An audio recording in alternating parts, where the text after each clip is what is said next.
बोलो सतगुरुदेव की जय हो। बंदी छोड़ सतगुरु रामपाल जी महाराज जी की जय हो। परमात्मा की सभी प्यारी आत्माओं को दास का सत साहिब। पुण्यात्माओं, हम सब बचपन से ही परमेश्वर कबीर साहिब जी का एक दोहा सुनते आ रहे हैं कि गुरु गोविंद दोनों खड़े किसके लागू पाए, बलिहारी गुरु आपना जिन गोविंद दियो मिलाए। अर्थात जब एक भगत ने अपने सामने सतगुरु और भगवान दोनों को खड़ा देखा तो दुविधा में पड़ गया कि पहले किसको दंडवत प्रणाम करूं। कहते हैं उसी समय गोविंद अर्थात कबीर साहिब जी ने इशारा किया कि सबसे पहले अपने सतगुरुदेव जी को दंडवत प्रणाम करो, क्योंकि तुम्हें मेरी अर्थात कबीर की पहचान करवाने वाला तुम्हारा गुरु ही है। फिर एक वाणी के माध्यम से हम मंदबुद्धि प्राणियों को समझाया गया है कि सात दीप नौ खंड में गुरु से बड़ा ना कोई, करता करे ना कर सके, गुरु करे सो होए। यहाँ सतगुरु के महत्व और उनकी समर्थता को दर्शाया गया है। सतगुरु की रजा बिना मैं कबीर भी तुम्हें काल जाल से मुक्त नहीं करवा सकता, भले ही मैं सात दीप नौ खंड और 21 ब्रह्मांड सहित सारी सृष्टि का रचने वाला हूँ। 622 वर्ष पहले कबीर साहिब जी ने कभी भी अपना प्रगट दिवस मनाने के लिए किसी को कोई आदेश नहीं दिया था, लेकिन फिर भी आज पूरी दुनिया उनका प्रगट दिवस बड़े ही हर्षो उल्लास के साथ मनाती है, क्योंकि ज्ञान आधार से उन लोगों ने कबीर साहिब जी को पहचाना कि वे ही पूर्ण परमात्मा है, जो 622 वर्ष पूर्व सन 1398 में हम आत्माओं के आत्म कल्याण के लिए शिशु रूप धारण करके आए थे। लेकिन यहाँ सोचने का विषय यह है कि कबीर साहिब जी पूर्ण परमात्मा है या नहीं, वे कहाँ रहते हैं, कैसे मिलते हैं, उनकी प्राप्ति की भक्ति विधि क्या है, इन सभी बातों की सही और प्रमाणित जानकारी आप और हमें किस महापुरुष ने बताई? सतगुरु रामपाल जी महाराज जी ने। तो हमारे लिए प्रथम पूजनीय कबीर साहिब जी हैं या सतगुरु रामपाल जी महाराज जी हैं? यहाँ एक विवेकी भगत का यही जवाब होगा कि परमेश्वर कबीर साहिब जी से पहले हमारे लिए सतगुरु रामपाल जी महाराज जी प्रथम पूजनीय हैं, क्योंकि बिना उनकी शरण और तत्व ज्ञान उपदेश के ना ही तो हम कबीर साहिब जी के विषय में जान सकते थे और ना ही उनकी प्राप्ति का मार्ग मिल सकता था। अतः कबीर साहिब जी की तरह सतगुरु रामपाल जी महाराज जी कभी नहीं कहेंगे कि 8 सितंबर को आप सभी भगत मिलकर मेरा अवतरण दिवस मनाओ।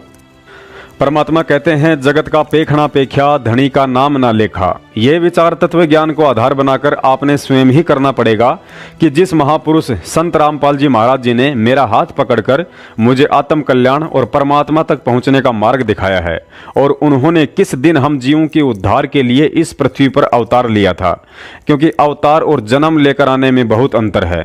जन्म एक सामान्य जीव लेता है, जबकि अवतारी पुरुष वह होता है जो ऊपर के लोगों से परमात्मा के आदेश से किसी विशेष मिशन को अंजाम देने के लिए भेजा जाता है।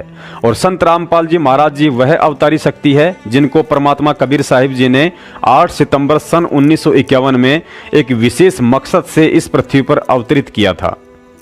2014 बरवाला कांड से पहले जब एक भगत ने सतलोक आश्रम बरवाला में संत रामपाल जी महाराज जी की माता इंद्रो देवी जी से उनके जन्म के विषय में पूछा, तो माता जी ने बताया था कि गुरु जी के अलावा मेरी कोख से जितने भी बच्चे पैदा हुए हैं उस समय मुझे बहुत प्रसव पीड़ा हुई थी, लेकिन गुरु जी के समय मुझे कुछ भी महसूस नहीं हुआ था, ना ही प्रसव पीड़ा हुई और ना ही 9 महीने तक गर्भ के समय कुछ महसूस हुआ।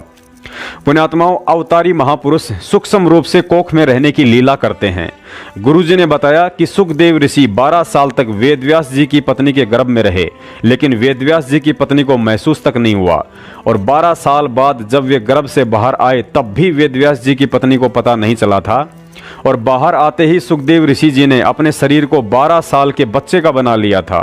अतः जो लोग संत रामपाल जी महाराज जी को जन्म लिया हुआ मानकर 8 सितंबर के दिन को सतगुरु दिवस के रूप में मनाने से डर रहे हैं, यह उनकी नासमझी और तत्व ज्ञान की कमी है। इसमें भी कोई संशय नहीं है कि परमेश्वर कबीर साहिब जी परमात्मा हैं और उनका प्रगट दिवस मनाना हमारे लिए खुशी की बात है। लेकिन आज कलयुग की इस बिचली पीढ़ी में हमारे लिए कबीर प्रगट दिवस से बढ़कर 8 सितंबर सन 1951 का वह दिन अधिक सौभाग्यशाली है, जिस दिन संत रामपाल जी महाराज जी ने गांव धनाना, जिला सोनीपत, हरियाणा की पावन भूमि पर आदरणीय भगत नंदराम जी और माता इंद्रो देवी जी के घर अवतार लिया। पुण्यात्माओं, आने वाले 8 सितंबर को आप और हम सभी भगत भाई बहन मिलकर इस दिन को सतगुरु दिवस के रूप में मनाकर केवल शुरुआत करने जा रहे हैं, लेकिन आने वाले समय में पूरा विश्व 8 सितंबर के दिन को सतगुरु दिवस के रूप में मनाया करेगा। सन 2014 से पहले संत रामपाल जी महाराज जी के कर कमलों द्वारा लिखी गई पुरानी ज्ञान गंगा के पेज नंबर 149 पर फ्रांस के भविष्य वक्ता नास्त्रदमस ने सतगुरु रामपाल जी महाराज जी की तरफ इशारा करते हुए कहा है कि उसे छोटा ज्ञानदीप न समझें, उस तत्ववेता महापुरुष को सिंहासन पर बैठाकर आराध्य देव मानकर पूजा करें। वह सत्य पुरुष का अनुयायी दुनिया का तारणहार होगा। पुण्यात्माओं, अब आपको गुरुजी के सत्संग का एक वीडियो दिखाते हैं। यदि आपको यह वीडियो नहीं दिखाया गया तो आपको कालदूत सतलोक आश्रम मैनेजमेंट के चमचे भ्रमित कर सकते हैं कि देखो गुरुजी ने तो जन्मदिन मनाने के लिए मना किया है। पहले देखिए यह वीडियो, फिर आपको इस वीडियो में गुरुजी के गूढ़ संकेतों को विस्तार से समझाने की कोशिश करेंगे। परमात्मा कहते हैं, जा दिन सतगुरु भेटियो वो दिन लेखे जान, बाकी समय गंवा दिया बिना गुरु के नाम। परमात्मा बताते हैं कि जिस दिन आप जी को पूर्ण संत से उपदेश प्राप्त हुआ, आपका वो जन्मदिन है, वो आपका हैप्पी बर्थडे है। बाकी जो हम पहले लोक वेद के आधार से बर्थडे मनाया करते थे, वो हमने अब नहीं मनाना। उसको हम खुद हैप्पी बर्थडे मानना है, वो तो बड़ा दुख था हमारे ऊपर। कैर टूटा, जन्म हुआ, ना जाने कितने कष्ट जीवन पर आवेंगे। कोई बच्चा हो गया तो मर जाएगा, कोई बचेगा ना बचे, कोई बीमारियां, 100 प्रकार की समस्याएं, दिन रात धक्के खाने। वो कौन सा जन्म था? वो कौन सा हैप्पी बर्थडे था? वो तो ब्रांड माटी डे था, और उस नाम हैप्पी बर्थडे मनाया करते। अब जिस दिन आप जी को उपदेश मिला वो नोट कर ले, आपका वो हैप्पी बर्थडे है। और 100 याद रखे भगवान कैसे प्राप्त हुआ वो दिन, जिस दिन आपकी शरण मिली मालिक। तो आज वो ये दिन जो है अमावस्या वाला, फाल्गुन की अमावस्या वाला दिन, ये वो हैप्पी डे है जो जिस दिन इस दास का उद्धार हुआ।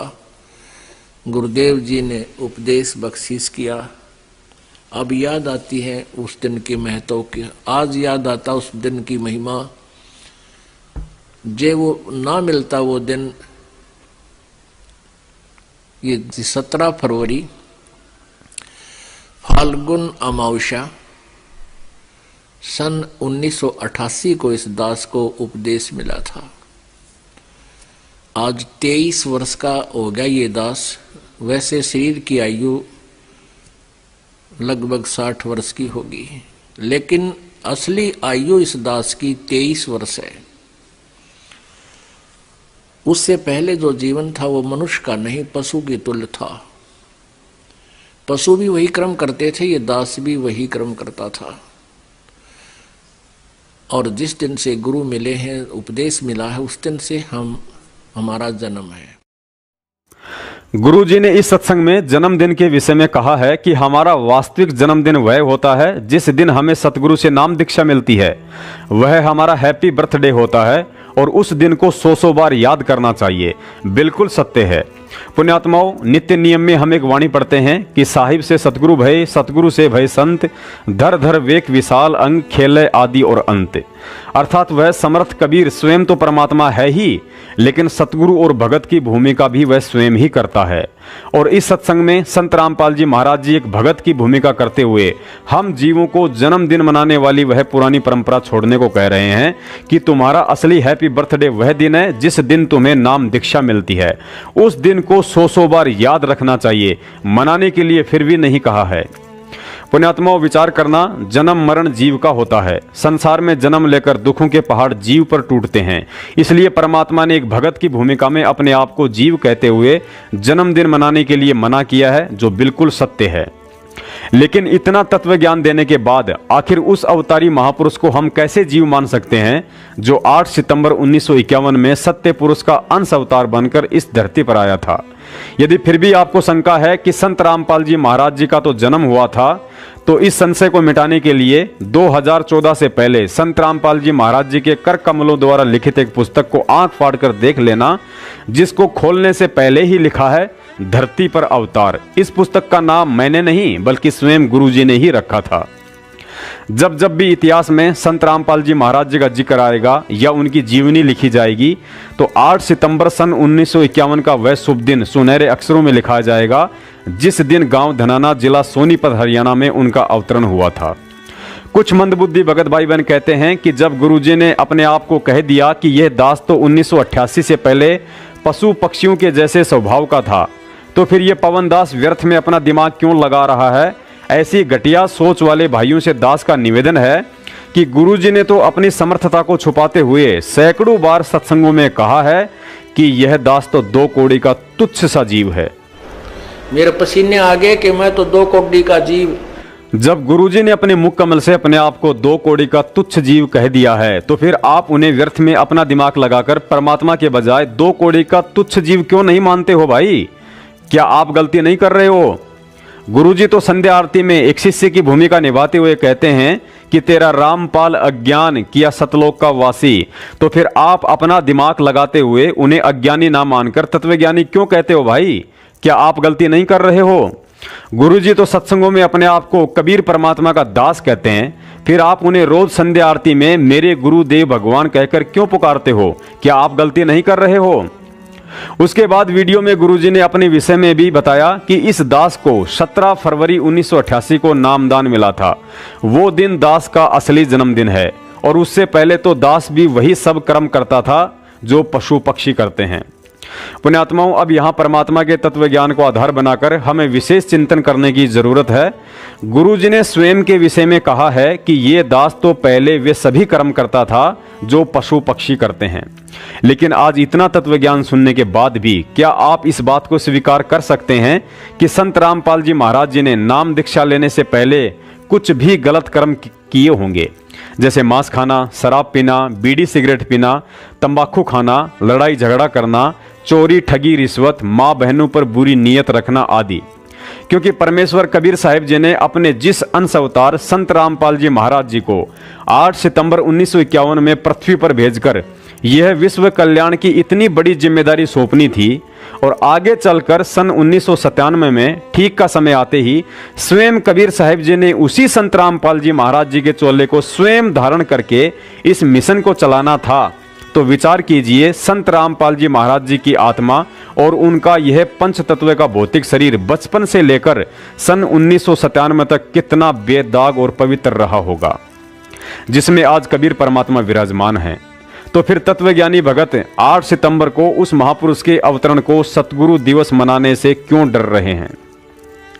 अब आप ही बताइए, भला गुरुजी के कहने के बाद भी हम ये कैसे स्वीकार कर लें कि संत रामपाल जी महाराज जी का 1988 से पहले का जीवन पशु क्रम वाला रहा होगा। संत भाषा में इसी को विवेकी कहते हैं। पुण्यात्माओं, परमात्मा अपने आप को इसलिए छुपाते हैं ताकि हम उनके चमत्कार और समर्थता की अपेक्षा उनके ज्ञान को आधार बनाकर भक्ति मार्ग पर चल सकें। भले ही परमात्मा चमत्कारी होता है, समर्थ होता है, लेकिन हमने यदि उनके ज्ञान को ही उनका चमत्कार नहीं माना तो मोक्ष होना मुश्किल है। जो व्यक्ति अनजाने में यह समझते हैं कि संत रामपाल जी महाराज जी को आध्यात्मिक शक्ति स्वामी राम देवानंद जी से 1988 में नाम दीक्षा लेने के बाद मिली है, तो यह उनका भ्रम है। क्योंकि परमात्मा जिस आत्मा को अपने मिशन के लिए चुनते हैं, उस आत्मा को एक पावर हाउस की तरह अपनी शक्तियों से ओत प्रोत करके भेजते हैं। उदाहरण के लिए 7 सितंबर 1971 को संत रामपाल जी महाराज जी के लिए की गई जय गुरुदेव पंथ के प्रवर्तक तुलसीदास जी की भविष्यवाणी याद कर लीजिए। तुलसीदास जी ने अपनी आध्यात्मिक दृष्टि से देखकर कहा था कि वह अवतारी शक्ति उत्तरी भारत के एक छोटे से गांव में जन्म ले चुकी है। उस महापुरुष को दुनिया का इतना समर्थन मिलेगा जितना कि आज तक किसी को नहीं मिला। उसकी एक भाषा होगी, उसका एक झंडा होगा। वह महापुरुष प्राकृतिक आपदाओं को रोकने में भी समर्थ होगा। आज वह पूरे 20 वर्ष का हो चुका है। यदि अभी से उसका पता बता दूं तो लोग पीछे पड़ जाएंगे। अभी ऊपर से आदेश नहीं है। बड़े बड़े महापुरुषों ने समय का इंतजार किया है। समय आने पर स्वतः ही सबको मालूम पड़ जाएगा। पुण्यात्माओं, अब आप स्वयं विचार कीजिए, यदि संत रामपाल जी महाराज 8 सितंबर सन 1951 में परमात्मा द्वारा भेजी गई विशेष अवतारी शक्ति ना होती और यदि उनके पास जन्म से ही परमेश्वर प्रदत्त आध्यात्मिक पावर ना होती तो भला तुलसीदास जी की भविष्यवाणी के अनुसार फिर कैसे 20 साल की उम्र में ही दुनिया उनके पीछे पड़ जाती? क्या दुनिया अपने आत्म कल्याण के लिए किसी पशु पक्षियों के जैसे कर्म करने वाले इंसान के पीछे पड़ सकती है? हरगिज नहीं। पुण्यात्माओं, अब आगे दास आपको सतगुरुदेव जी के आशीर्वाद से उन्हीं की समर्थता के विषय में कि संत रामपाल जी महाराज असल में कौन है, एक ऐसी गूढ़ बात बताने जा रहा है जिसको समझना आपके मजबूत भक्ति संस्कार और आध्यात्मिक स्तर पर निर्भर करता है। दरअसल 622 वर्ष पहले काशी में प्रकट हुए कबीर साहिब जी और आज वर्तमान में सतगुरु रामपाल जी महाराज जी के अलावा हमारी गुरु प्रणाली में जितने भी संत हुए हैं वे केवल अपना स्वयं का तो मोक्ष करवा सकते थे, लेकिन अपने किसी भी शिष्य का, अपने किसी भी भगत का मोक्ष करने में समर्थ नहीं थे। उन सभी संतों को, चाहे उनमें आदरणीय गरीबदास जी महाराज जी हों या हमारे दादा गुरुदेव स्वामी रामदेवानंद जी महाराज जी हों, कबीर परमात्मा ने उन सभी को एक डाकिए अर्थात संदेशवाहक के रूप में काम लिया था ताकि इस सारनाम रूपी अनमोल जड़ी बूटी को काल दूतों से बचते बचाते सतगुरु रामपाल जी महाराज जी तक पहुंचाया जा सके। क्योंकि आदरणीय धर्मदास जी से परमात्मा ने पहले ही कबीर सागर में लिखवा दिया था कि धर्मदास 12वां पंथ गरीबदास का पंथ होगा और उस पंथ में आगे चलकर हम स्वयं ही आएंगे। और जिस तरह काशी में जगत गुरु कबीर परमात्मा ने गुरु शिष्य परंपरा को बनाए रखने के लिए स्वामी रामानंद जी को अपना मुंह बोला गुरु बनाया था, ठीक उसी तरह 8 सितंबर 1951 में अवतरित संत रामपाल जी महाराज जी ने 17 फरवरी 1988 के दिन स्वामी रामदेवानंद जी महाराज जी से नाम दीक्षा मात्र गुरु शिष्य परंपरा को बनाए रखने के लिए ही ली थी। यदि स्वामी रामदेवानंद जी महाराज जी में संत रामपाल जी महाराज जी का मोक्ष करने की समर्थता होती तो आज संत रामपाल जी महाराज जी के चोले में कबीर परमात्मा ये शब्द कभी नहीं गाते कि रामपाल मुक्ति तब पाई जब मिले कबीर भगवान। अर्थात यहाँ स्पष्ट है कि संत रामपाल जी महाराज जी की आत्मा को मुक्ति 17 फरवरी 1988 में स्वामी रामदेवानंद जी महाराज से नाम दीक्षा लेकर नहीं, बल्कि मार्च 1997 में जब कबीर साहिब जी ने आकर उन्हें सार शब्द दिया तब हुई थी। और आज सर्वविदित है कि स्वयं कबीर साहिब जी ही उनके चोले में सारा खेल खेल रहे हैं। अब हम वापस वही 8 सितंबर को सतगुरु दिवस मनाने की बात करते हैं। यदि आप मानते हो कि गुरुजी के वीडियो के अनुसार हम भक्तों के लिए वह दिन सतगुरु दिवस के रूप में मनाना अति उत्तम है जिस दिन 17 फरवरी 1988 को उन्हें नाम दीक्षा मिली थी, तो फिर 17 फरवरी से भी उत्तम दिन तो मार्च 1997 का वह दिन होना चाहिए जिस दिन कबीर परमात्मा ने सार शब्द देकर उनकी आत्मा को यहां से मुक्त किया था। अब यदि आप कहेंगे कि 17 फरवरी 1988 को यदि संत रामपाल जी महाराज जी को नाम दीक्षा ही नहीं मिलती तो मार्च 1997 में उनका मोक्ष कैसे हो सकता था? अतः सतगुरु दिवस के लिए 17 फरवरी का दिन ही उत्तम है। तो फिर यह भी सत्य है कि यदि 8 सितंबर 1951 में उस महापुरुष का इस पृथ्वी पर अवतरण ही ना होता तो 17 फरवरी 1988 में नाम दीक्षा किसे मिलती? और यदि 17 फरवरी 1988 में नाम दीक्षा नहीं मिलती तो फिर मार्च 1997 में मोक्ष किसका होता? अर्थात हर हाल में इस कलयुग में भगत समाज के लिए यदि कबीर प्रगट दिवस से भी बढ़कर कोई विशेष दिवस महत्व रखता है तो वह 8 सितंबर को सतगुरु दिवस है।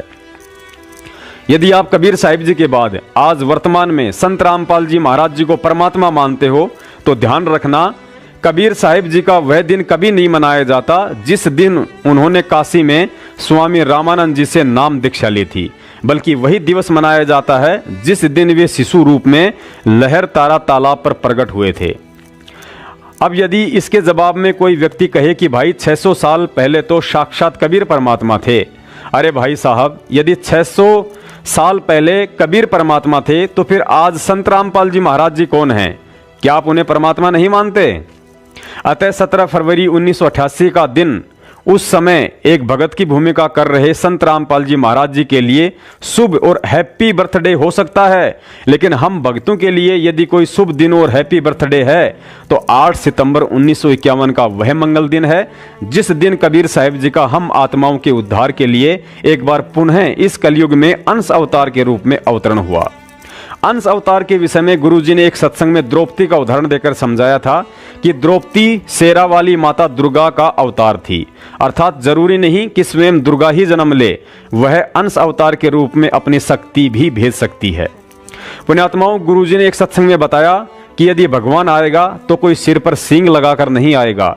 जीवों को तत्व ज्ञान देकर वह स्वयं ही अपनी पहचान करवाता है कि मैं कौन हूं, क्योंकि काल लोक में परमार्थ के लिए निस्वार्थ होकर अपना सर्वस्व न्योछावर कर देने वाला कोई इंसान नहीं बल्कि भगवान ही होता है।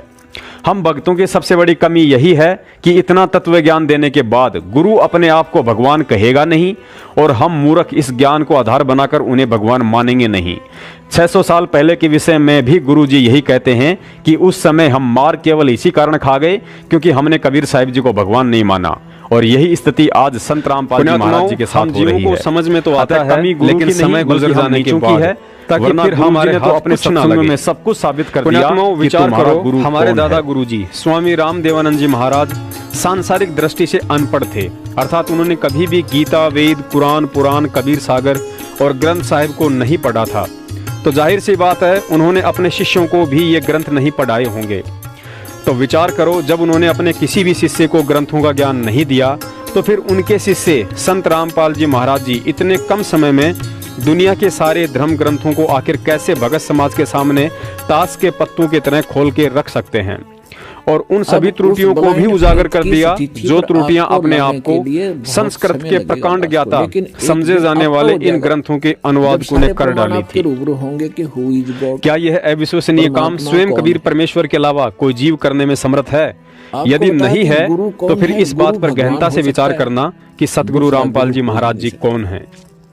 यहाँ एक और गहन विचारणीय बात है। गरीबदास जी महाराज जी ने दादूपंथी गोपाल दास जी से ग्रंथ साहिब को लिपिबद्ध करवाकर ही छोड़ दिया था, अर्थात उसका अनुवाद नहीं किया था। और हम सब जानते हैं कि गरीबदास जी महाराज जी के ग्रंथ साहिब में हिंदी, उर्दू, फारसी, पंजाबी, हरियाणवी, बिहारी सहित विश्व की अनेक भाषाओं का समावेश है। और गरीबदास जी महाराज जी के सतलोक जाने के 250 वर्ष बाद पहली बार ग्रंथ साहिब का अनुवाद और भगत समाज को इस पवित्र ग्रंथ के गूढ़ ज्ञान से उस महापुरुष सतगुरु रामपाल जी महाराज जी ने परिचित करवाया है, जिनके गुरु स्वामी रामदेवानंद जी अनपढ़ थे। तो पुण्यात्माओं, अब वह सतगुरु हमें और कैसे विश्वास दिलाए कि मैं ही सर्वज्ञ कबीर हूँ। यदि यहाँ गुरु होते तो भगवान को आने की आवश्यकता ही नहीं। अपनी रची हुई सृष्टि को तमाकू कसीद तमाम ही बता सकता है, जीव कैसे जान सकता है। पुण्यात्माओं, अब कुछ लोगों को यह शंका हो सकती है कि 8 सितंबर 1951 से लेकर 17 फरवरी 1988 तक संत रामपाल जी महाराज जी की कबीर साहिब जी के भक्ति मार्ग में क्या भूमिका रही। उन्हें तो भक्ति का ज्ञान ही 17 फरवरी 1988 में हुआ था। पुण्यात्माओं, कबीर साहिब जी की एक वाणी है कि आग लगी आकाश में, झड़झड़ पड़े अंगार, जय संत ना होते पृथ्वी पर तो जल मरता संसार। यदि कबीर परमात्मा स्वयं या अपने किसी संत के बिना इस पृथ्वी को सूना छोड़ दें तो इस काल लोक में उनकी आत्माएं सुख का सांस नहीं ले सकती। जब कबीर परमात्मा या उनके संत के कदम इस पृथ्वी पर पड़ते हैं तो स्वतः ही खुशहाली होती है और प्राणियों पर काल का दबाव कम हो जाता है। और इसमें कोई संशय नहीं है कि 500 साल पहले मुगलों और अंग्रेजों की गुलामी में जीवन काट रहे भारत देश ने 8 सितंबर 1951 में परम शक्ति संत रामपाल जी महाराज जी के अवतरण के बाद अपने विकास की गति पकड़ी है। अतः आप और हमारे लिए ही नहीं बल्कि आने वाली आत्माओं के लिए भी कबीर प्रगट दिवस से बढ़कर 8 सितंबर 1951 का दिन अधिक यादगार रहेगा। अब कुछ भगत भाई बहनों को शंका हो रही होगी कि 8 सितंबर को सतगुरु दिवस कैसे मनाएं। पुण्यात्माओं, सतगुरु रामपाल जी महाराज जी सन 1988 से 1994 तक एक भगत की भूमिका में और सन 1994 से लेकर 2014 तक सतगुरु की भूमिका में कबीर साहिब जी का प्रगट दिवस मनाते आ रहे हैं। लेकिन जिस सादगी से उन्होंने प्रगट दिवस मनाए हैं उनमें कहीं भी आपको कोई आडंबर या दिखावा नजर नहीं आएगा। उनका कहना है कि साधु सोजो सीधा चले। भगवान की भक्ति में पाखंड और लोक दिखावे के लिए कोई जगह नहीं होती है। यह पाखंड और लोक दिखावा तो उनके जेल जाने के बाद माया के पुजारी सतलोक आश्रम मैनेजमेंट हरियाणा ने रोहतक और जबलपुर से शुरू किया है।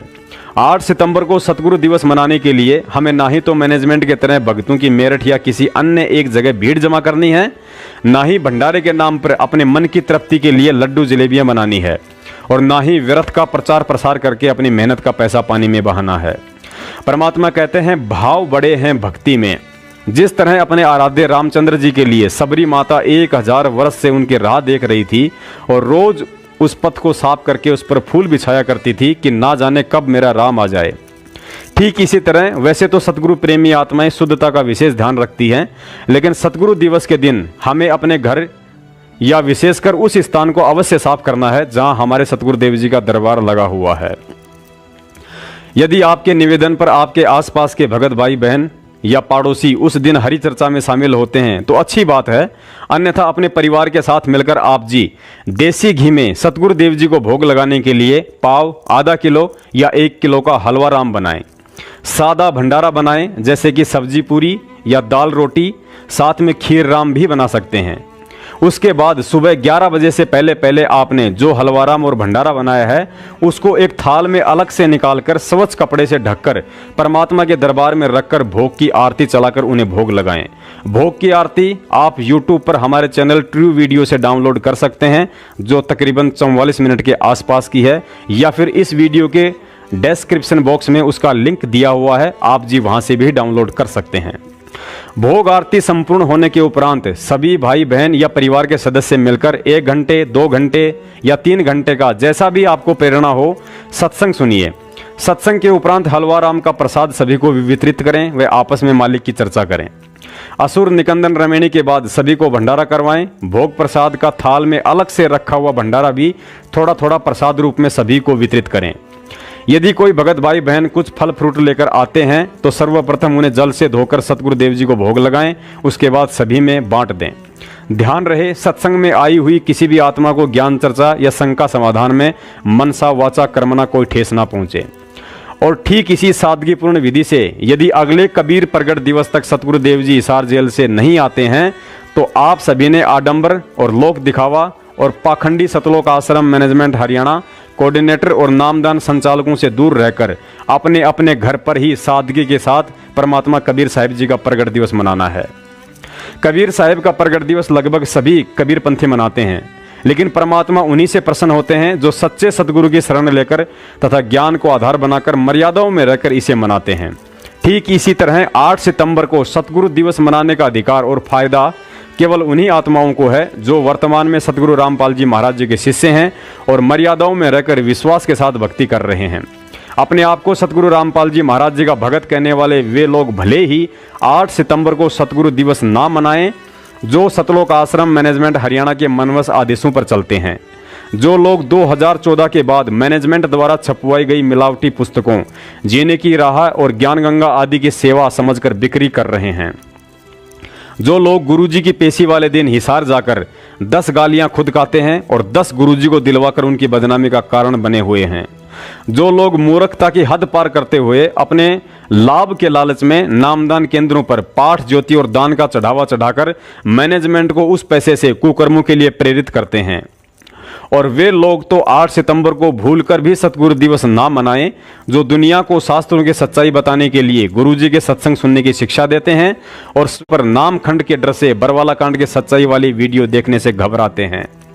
अंत में दास की प्रार्थना है, 8 सितंबर तक इस वीडियो को व्हाट्सएप से लेकर फेसबुक आदि पर सभी भाई बहनों को भेजते रहिए ताकि संगत में जागरूकता पनपे और सतलोक आश्रम मैनेजमेंट, नामदान संचालकों व कोऑर्डिनेटर के हाथों दान और भक्ति हानि से बच सकें। पुण्यात्माओं, ध्यान रहे, 8 सितंबर को हम अपना जन्मदिन नहीं मना रहे हैं, बल्कि सतगुरु रूप में हमारे आत्म कल्याण के लिए इस काल लोक में आकर कष्ट उठा रहे परमेश्वर को रिझाने के लिए और उनसे अपनी गलतियों की बारंबार क्षमा याचना के लिए सतगुरु दिवस मना रहे हैं, जिसका मकसद केवल सतगुरु की महिमा का गुणगान और हम नीचों को साक्षात दर्शन और सत्संग के लिए जेल से बाहर आने की प्रार्थना करना ही रहेगा। सत साहेब बंदी छोड़ सतगुरु रामपाल जी महाराज जी की जय हो।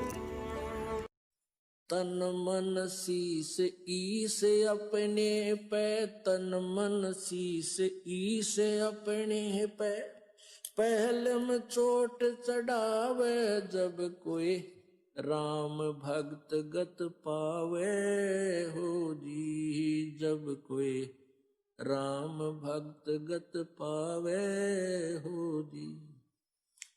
तन मन शीस ईस अपने पे, तन मन शीस ईस अपने पे, पहलम चोट चढ़ावे जब कोई राम भक्त गत पावे हो जी, जब कोई राम भगत गत पावे हो जी। भाई सतगुरु तिलक अजप्पा माला, युक्त जटा रखवावे, सतगुरु तिलक अजप्पा माला, युक्त जटा रखवावे। जत को पीन सत का चोला, भीतर बेख बनावे जब कोई राम भगत गत पावे हो जी, जब कोई राम भगत गत पावे हो जी। भाई लोक लाज मर्याद जगत की, तरण ज्यों तोड़े बगावे, लोक लाज